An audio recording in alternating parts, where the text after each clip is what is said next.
ওম শান্তি। আজকের তারিখ হলো 4 ডিসেম্বর 2024। আজকে বাবার সাকার মুরলি। আজকের মুরলিতে বাবা বলেছেন, মিষ্টি বাচ্চারা সব কিছুই স্মরণের উপর নির্ভরশীল। স্মরণ করলেই তোমরা মিষ্টি হয়ে যাবে। এই স্মরণের ক্ষেত্রেই তোমাদেরকে মায়ার সাথে যুদ্ধ চলে। তো বলছেন যে সব কিছুই স্মরণের উপর নির্ভরশীল করে, আর স্মরণ করলেই তোমরা মিষ্টি হয়ে যাবে। এই স্মরণের ক্ষেত্রেই তোমাদেরকে মায়ার সাথে যুদ্ধ চলে। প্রশ্ন: এই নাটকে কি এমন রহস্য লুকিয়ে আছে যেটা তোমাদের কাছে অত্যন্ত বিচার্য বিষয়, যেটা কেবলমাত্র বাচ্চারা তোমরাই জানো? উত্তর: তোমরা জানো যে ড্রামাতে যে ঘটনা একটি পার্ট দ্বিতীয়বার প্লে হয় না। সমগ্র বিশ্বে যা কিছু পার্ট প্লে হচ্ছে তা একের থেকে অপরটি নতুন। তোমরা বিচার করে থাকো যে সত্যযুগ থেকে শুরু করে আজ পর্যন্ত কিভাবে একের পর এক দিন বদলে যায়, সমস্ত অ্যাক্টিভিটি বদলে যায়। আত্মার মধ্যে 5,000 বছরের অ্যাক্টিভিটি রেকর্ড হয়ে আছে, যেটা কখনোই বদলাতে পারে না। এই ছোট কথাটি বাচ্চারা তোমরা ছাড়া আর কারোর বুদ্ধিতে আসতে পারে না। তো বলছে এই ছোট কথাটা আমরা বাবার বাচ্চারা ছাড়া আর কারো বুদ্ধিতে সেটা আসতে পারবে না। ওম শান্তি। আত্মিক বাবা আত্মিক বাচ্চাদের জিজ্ঞাসা করেছেন যে, মিষ্টি মিষ্টি বাচ্চারা, তোমরা নিজেদের ভবিষ্যতের পুরুষোত্তম মুখ, পুরুষোত্তম শরীর চোলা দেখতে পাচ্ছ। এটা হলো পুরুষোত্তম সঙ্গম যুগ, তাই না? তোমরা ফিল করে থাকো যে আমরা পুনরায় নতুন জগৎ সত্য যুগে এদের বংশে যাব, যাকে সুখধাম বলা হয়, যেখানে যাওয়ার জন্যই তোমরা এখন পুরুষোত্তম তৈরি হচ্ছ। বসে বসে এই সব চিন্তন চলা উচিত। স্টুডেন্ট যখন লেখাপড়া করে তাদের বুদ্ধিতে এটা অবশ্যই থাকে যে কাল আমরা এটা হব। সেরকম তোমরাও যখন যোগে বসো তখন এই বিষয়ে চিন্তা করো যে এই পড়াশোনা করে আমরা বিষ্ণু রাজ্যে জন্মগ্রহণ করব। তোমাদের বুদ্ধি এখন অলৌকিক হয়ে গেছে, আর কোনো মানুষের বুদ্ধিতে এসব বিষয় কখনোই রমণ করবে না। এটা কোনো কমন সৎসঙ্গ নয়। যখন যোগে বসো তখন এটাই মনে করো যে যাকে সমগ্র জগৎবাসী শিব বলে, আমি তার সাথে বসে আছি। শিব বাবা হলেন রচয়িতা। তিনি রচনার আদি মধ্য অন্ত জানেন। তিনি আমাদের এই নলেজ প্রদান করেন।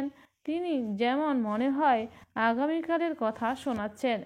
এখন এখানে বসে আছো, কিন্তু বুদ্ধিতে তো এটাই স্মরণে আছে না যে আমরা এখানে এসেছি রিজুভেনেট নবরূপে জন্ম নিতে হতে, অর্থাৎ এই পুরনো শরীরকে পরিবর্তন করে দিব্য শরীর ধারণ করতে।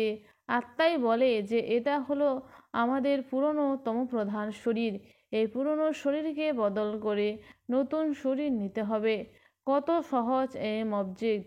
যিনি পড়াবেন তিনি নিশ্চয়ই যারা পড়বে তাদের থেকে অধিক জ্ঞান সম্পন্ন হবেন, তাই না? তিনি পড়ান, আবার ভালো কর্ম শেখান। এখন তোমরা বুঝে গেছো যে আমাদেরকে উচ্চ থেকে উচ্চ ভগবান পড়াচ্ছেন, তবে তো অবশ্যই দেবী দেবতা বানাবেন, তাই না? এই পড়াশোনা হলো নতুন দুনিয়ার জন্য, আর কারোরও এই নতুন দুনিয়ার বিষয়ে কিছু মাত্র জানা নেই। এই লক্ষ্মীনারায়ণ নতুন দুনিয়ার মালিক ছিলেন। মালিক ছিলেন। দেবী দেবতারাও পুরুষার্থ অনুসারে নম্বর ক্রমে তৈরি হবেন, তাই না? সবাই একরকম তো হবে না, কেননা রাজধানী স্থাপন হচ্ছে। তোমাদের বুদ্ধিতে এ সমস্ত বিষয়ে চিন্তন যেন সর্বদা চলতে থাকে। আমি আত্মা এখন পতীত থেকে পবিত্র হওয়ার জন্য বাবাকে স্মরণ করছি।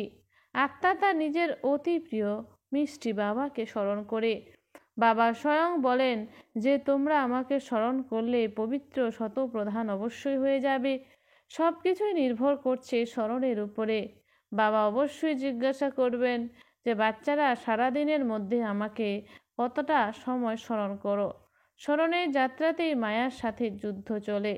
তোমরা এখন জানো যে যুদ্ধটা কেমন। এটা কেবল যাত্রা নয়, এটা সূক্ষ্ম যুদ্ধ। তাই যোগে বসে খুব সতর্ক থাকতে হবে। জ্ঞান শোনা বা বোঝার সময় যেন কোনো প্রকারের মায়ার ঝঞ্ঝাট না আসে। বাচ্চারাও বলে যে বাবা আমি তোমাকে স্মরণ করি, কিন্তু মায়ার একটা তুফানই আমাকে নিচে ফেলে দেয়।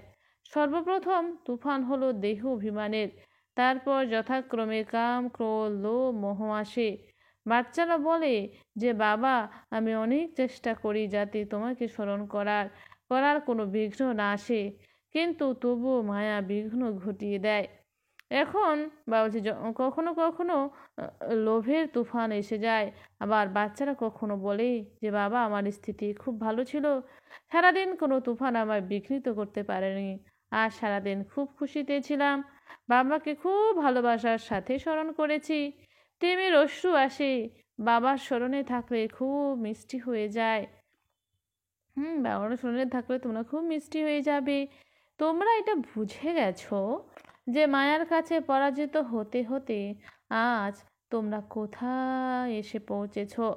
অন্য কেউ এসব কথা বুঝবে না, তারা তো কল্পের আয়ু 1,00,000 বছর বলে দিয়েছে। আর তারা এটাও মনে করে যে এসব পরম্পরাক্রমে চলে আসছে। তোমরা বলো যে আমরা এখন পুনরায় মানব থেকে দেবতা তৈরি হচ্ছি। এই নলেজ বাবা এসে প্রদান করেন। বিচিত্র বাবাই বিচিত্র নলেজ দেন। বিচিত্র নিরাকারকে বলা হয়। নিরাকার কিভাবে নলেজ দেন? বাবা নিজেই বুঝিয়ে বলেন যে কিভাবে এই তনে আসি। তবুও মানুষ বিভ্রান্ত হয় যে তিনি কি একমাত্র এই তনেই আসবেন, কিন্তু ড্রামাতে এই তনই নির্মিত হয়, এতটুকু চেঞ্জ হতে পারে না। এ সমস্ত কথা তোমরা ভালোভাবে বুঝে অন্যদেরকে বোঝাও। আত্মাই পড়াশোনা করে, আত্মাই কিছু শেখে বা শেখায়। আত্মাই হলো মোস্ট ভ্যালুয়েবল। আত্মা হলো অবিনাশী, শরীর হলো বিনাশী। আমরা আত্মারা নিজেদের পরমপিতা পরমাত্মার থেকে রচয়িতা, আর রচনার আদি মধ্য অন্তের 84 জন্মের জ্ঞান গ্রহণ করছি। নলেজকে গ্রহণ করে আমরা আত্মারা। তোমরা আত্মাই জ্ঞান সাগর বাবার থেকে সূক্ষ্মবতনকে জেনেছ। মানুষ সেটা জানে না যে আমাদের নিজেদের আত্মা মনে করতে হয়। তারা তো নিজেদেরকে শরীর ভেবে উল্টো ঝুলিয়ে রয়েছে। গাওয়া হয়ে থাকে আত্মা হলো সচ্চিৎ আনন্দ স্বরূপ। পরমাত্মা হলো সব থেকে বড় মহিমা। এক বাবার কত মহিমা, তিনি হলেন দুঃখকর্তা সুখকর্তা। তোমরা মশা মাছি প্রভৃতি তো এত মহিমা করবে না যে তারা দুঃখকর্তা সুখকর্তা, জ্ঞানের সাগর তারা। না, এই বাবারই মহিমা রয়েছে। তোমরা বাচ্চারা হলে মাস্টার দুঃখকর্তা সুখকর্তা। তোমাদের মধ্যে এই নলেজ ছিল না, যেন বেবি বুদ্ধির ছিলে। ছোট বাচ্চাদের মধ্যে নলেজ থাকে না, আর না কোনো অবগুণ থাকে। সেই জন্য তাদেরকে মহাত্মা বলা হয়, কেননা তারা পবিত্র হয়। যত ছোট বাচ্চা ততই তারা ফুলের মতো, একেবারে যেন কর্মাতীত অবস্থায় থাকে।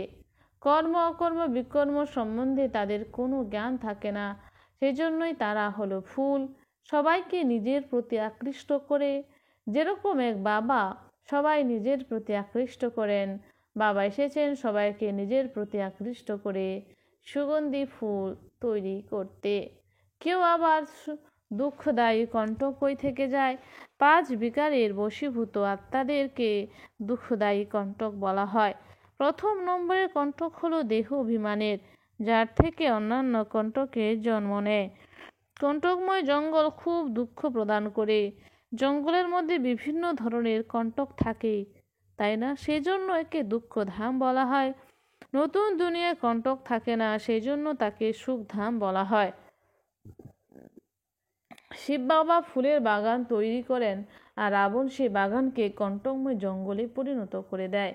সেই জন্য রাবণকে কণ্টকের ঝাড়ের মধ্যে জ্বালানো হয়, আর বাবাকে পুষ্পাঞ্জলি দেওয়া হয়।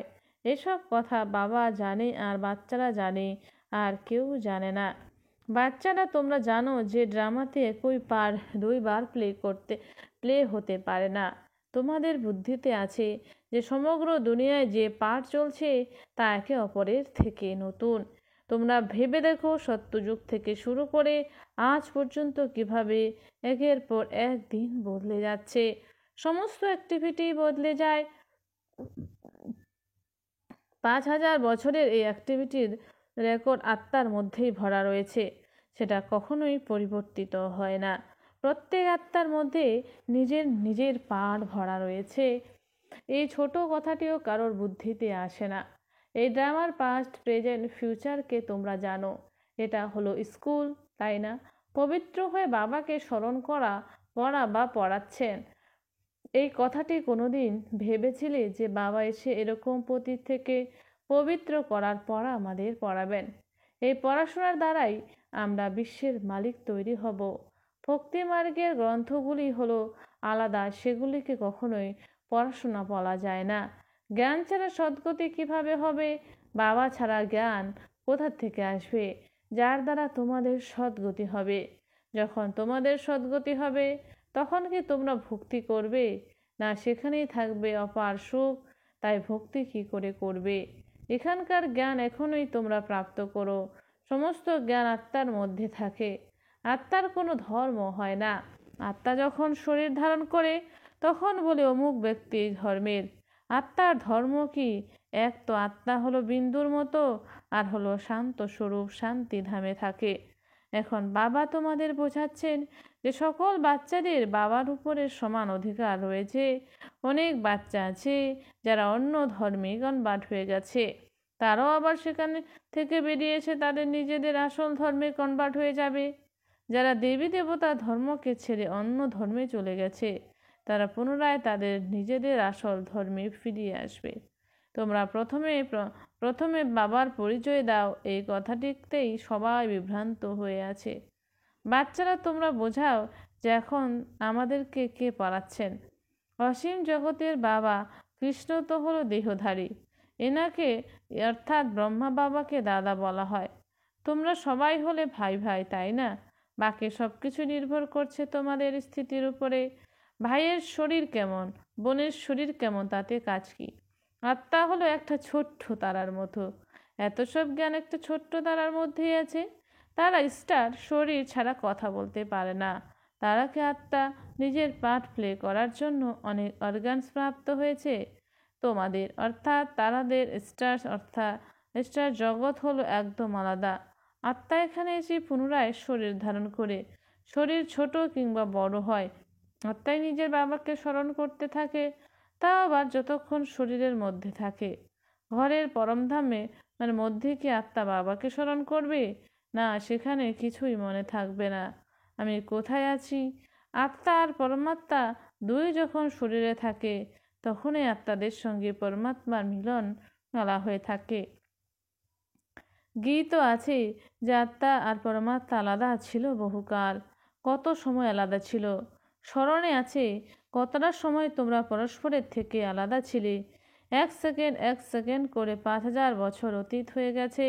আবার পুনরায় 1 নম্বর থেকে শুরু হবে। এটা হলো একদম নির্ভুল হিসাব। এখন যদি তোমাকে কেউ জিজ্ঞাসা করে যে তিনি কবে জন্ম নিয়েছেন, তাহলে তোমরা নির্ভুল উত্তর দিতে পারবে শ্রীকৃষ্ণের প্রথম নম্বরে জন্ম নেই। শিব বাবার তো কোনো মিনিট সেকেন্ড বের করা যায় না। কৃষ্ণের জন্মতিথি, তারিখ, মিনিট, সেকেন্ড বের করা সম্ভব। মানুষের ঘড়িতে হয়তো কখনো কখনো নির্দিষ্ট সময়ের আগুপিছু হতে পারে, কিন্তু শিব বাবার অবতরণের সময়কাল একদম নির্ভুল হয়।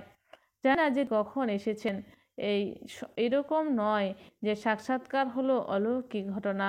তিনি আসেন ওই অসীম জগতের রাত্রিকালে। বাকি অন্য যাদের অবতরণ হয় তাদের বিষয়ে সমস্ত তথ্য জানা সম্ভব। আত্মা শরীরে প্রবেশ করে প্রথমে ছোট শরীর ধারণ করে তারপর ধীরে ধীরে ধীরে ধীরে বড় হতে থাকে। শরীরের সাথে সাথে আত্মাও বেরিয়ে আসে। এ সমস্ত কথাগুলিকে বিচার সাগর মন্থন করে পুনরায় অন্যদেরকে বোঝাতে হবে। এই জগতে কত কত মানুষ, কিন্তু একের সাথে অপরের কোনোই মিল নেই। কত বড় রঙ্গমঞ্চ এটা, যেন বিশাল বড় হলঘর যেখানে অসীম জগতের নাটক চলতে থাকে। বাচ্চারা তোমরা এখানে এসেছো নর থেকে নারায়ণ হওয়ার জন্য। বাবা যে নতুন সৃষ্টি রচনা করেন সেখানে সর্বশ্রেষ্ঠ পথ নেওয়ার জন্য। বাকি এই যে পুরনো দুনিয়া রয়েছে সেটা বিনাশ হয়ে যাবে। বাবার দ্বারা নতুন দুনিয়ার স্থাপনা হচ্ছে। বাবাকে পুনরায় তার প্রতি পালনা করতে হয়। যখন এই শরীর ছেড়ে সত্যযুগে নতুন শরীর ধারণ করবে, তখনই তোমাদের পালনা দেবেন। তার আগে এই পুরনো দুনিয়ার বিনাশ তো অবশ্যই হতে হবে। খড়ের গাদায় আগুন তো লাগবেই। কেবলমাত্র এই ভারতেই থাকবে, বাকি তো শেষ হয়ে যাবে। ভারতে খুব অল্পই বাঁচবে। তোমরা এখন খুব পরিশ্রম করছো যেন বিনাশের পর তোমাদের শাস্তি না খেতে হয়। আর যদি বিকর্ম বিনাশ না হয়, তাহলে শাস্তি তো খেতেই হবে, আর পদও পাবে না।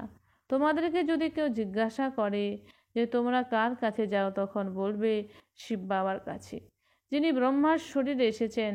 এই ব্রহ্মা কোনো শিব নয়। যত বাবাকে জানবে, বাবার প্রতি ভালোবাসা থাকবে। বাবা বলেন, বাচ্চারা তোমরা কারো প্রতি ভালোবাসা রেখো না, সব সঙ্গের প্রতি ভালোবাসা ছেড়ে একের সঙ্গে জোড়ো। যেরকম প্রেমিক প্রেমিকা হয়, এও সেরকম 108 সত্যিকারের প্রেমিকা হয়ে ওঠে। তার মধ্যে 8 জন হলো একেবারে সত্যিকারের। 8 দানার মালাও হয়, তাই না? তাই জন্য একটা 8 দানার মালা হয়। 9 রত্নের গায়ন আছে। 8 রত্ন আর 9 নম্বর হলো বাবা। হ্যাঁ, আর রত্ন 9 নম্বর হলো বাবা। মুখ্য হলো 8 দেবতারা। তারপর 16,108 শাহজাদা শাহজাদিদের কুটুম্ব হয়ে থাকে ত্রেতার অন্ত পর্যন্ত। তারা শাহজাদা শাহজাদির কুটুম্ব থাকে ত্রেতার অন্ত পর্যন্ত। বাচ্চারা, তোমাদের এই কারণে নেশা হওয়া উচিত যে আমরা তো সৃষ্টির মালিক হতে চলেছি। বাবার সাথে এরকম সদা করতে হবে। বলা হয় কোনো বিরল ব্যবসায়ী সদা করতে পারে, এরকম ব্যাপারে থোড়াই কেউ আছে। তাই বাচ্চারা, তোমরা এখন উৎসাহ উদ্দীপনাতে থাকো যে আমরা বাবার কাছে যাচ্ছি। উপরওয়ালা হলেন বাবা। দুনিয়ার মানুষের জানা নেই, তারা বলবে যে তিনি তো অন্তিম সময়ে আসবেন। এখন এটাই হলো কলিযুগের অন্তিম সময়। সেই গীতা মহাভারতের সময় সেই যাদব যারা মিসাইল বের করেছে, সেই কৌরবদের রাজ্য, আর তোমরা পাণ্ডবরা উপস্থিত রয়েছ। তোমরা এখন ঘরে বসে নিজে উপার্জন করছো, ঘরে বসেই ভগবানকে পেয়ে গেছো। এজন্য বাবা বলেন যে যতটা সম্ভব নিজে উপার্জন করে নাও। এই জীবন হলো হীরার মতো মূল্যবান। এখন একে করিতে বললে হারিয়ে ফেলো না। তোমরা এখন এই সমগ্র জগৎকে রামরাজ্য তৈরি করছো। তোমরা এখন শিব বাবার থেকে শক্তি প্রাপ্ত করছো। এখন এখন তো অনেকের অকালে মৃত্যু হয়ে যাচ্ছে। বাবা বুদ্ধির তালা খুলে দেন, আর মায়া বুদ্ধির তালা বন্ধ করে দেয়। এখন মাতারা, তোমরাই জ্ঞানের কলস প্রাপ্ত করেছো। অবলাদের শক্তি প্রদানকারী হলেন তিনি। এটাই হলো জ্ঞান অমৃত। শাস্ত্রের জ্ঞানকে কোনো অমৃত বলা হয় না। আচ্ছা, মিষ্টি মিষ্টি হারানিদের বাচ্চাদের প্রতি মাতা পিতা বাপদাদার স্মরণে স্নেহ সুমন আর সুপ্রভাত। আত্মাদের পিতা তার আত্মারূপী বাচ্চাদের জানাচ্ছেন নমস্কার। আমরা সমস্ত আত্মারূপী বাচ্চারা জানাই মাতা পিতা বাপদাদাকে স্নেহ সুমন আর নমস্কার। ধারণার জন্য মুখ্য সার 1 নম্বর, কেবলমাত্র এক বাবার প্রতি আকৃষ্ট হয়ে সুগন্ধি ফুল হতে হবে। কেবলমাত্র এক বাবার প্রতি আকৃষ্ট হয়ে সুগন্ধি ফুল হতে হবে। নিজের মিষ্টি বাবাকে স্মরণ করে দেহ অভিমানের কণ্টককে পুড়িয়ে দিতে হবে। নিজের মিষ্টি বাবাকে স্মরণ করে দেহ অভিমানের কণ্টককে পুড়িয়ে দিতে হবে। 2, এই হীরে সম জন্মে অবিনাশী উপার্জন জমা করতে হবে। কড়িতে রূপান্তরিত করে একে হারিয়ে ফেলো না। এক বাবাকে স্বচ্ছ হৃদয় দিয়ে ভালোবাসতে হবে। একের সঙ্গতেই থাকতে হবে, আর একের সঙ্গতে থাকতে হবে। বরদান, ব্রাহ্মণ জীবনে সদা খুশির খোরাক ভোগকারী এবং খুশি বিতরণকারী খুশনসিব ভাগ্যবান ভব। ব্রাহ্মণ জীবনে সদা খুশির খোরাক ভোগকারী এবং খুশি বিতরণকারী খুশনসিব ভাগ্যবান ভব। স্পষ্টীকরণ, এই জগতে তোমাদের ব্রাহ্মণদের মতো সৌভাগ্যবান আর কেউ হতে পারবে না। এই জগতে তোমাদের ব্রাহ্মণদের মতো সৌভাগ্যবান কেউ হতে পারবে না। কেননা এই জীবনেই তোমাদের সকলের বাপদাদার হৃদয় সিংহাসন প্রাপ্ত হয়। সদা খুশির পুষ্টিকর আহার করো আর খুশি বিতরণ করো। এই সময় তোমরা হলে নিশ্চিন্ত পুরের বাদশাহ। এরকম নিশ্চিন্ত জীবন সমগ্র কল্পে আর কোনো যুগে পাবে না। সত্যযুগে নিশ্চিন্ত থাকবে, কিন্তু সেখানে জ্ঞান থাকবে না। তোমাদের সত্যযুগে নিশ্চিন্ত থাকবে, কিন্তু কোনো জ্ঞান থাকবে না। এখন তোমাদের মধ্যে জ্ঞান আছে, এই জন্য হৃদয় থেকে বেরিয়ে আসছে আমার মতো ভাগ্যবান আর কেউ নেই। জ্ঞান আছে তাই আমরা হৃদয় থেকে বলি না, আমার মতো ভাগ্যবান আর কেউ নেই। স্লোগান: সঙ্গম যুগের স্বরাজ্য অধিকারী ভবিষ্যতে বিশ্বরাজ্য অধিকারী হয়। সঙ্গম যুগের স্বরাজ্য অধিকারী ভবিষ্যতে বিশ্বরাজ্য অধিকারী হয়। আচ্ছা, ওম শান্তি। ধন্যবাদ বাবা আজকের এই সুন্দর মিষ্টি মুরলির জন্য।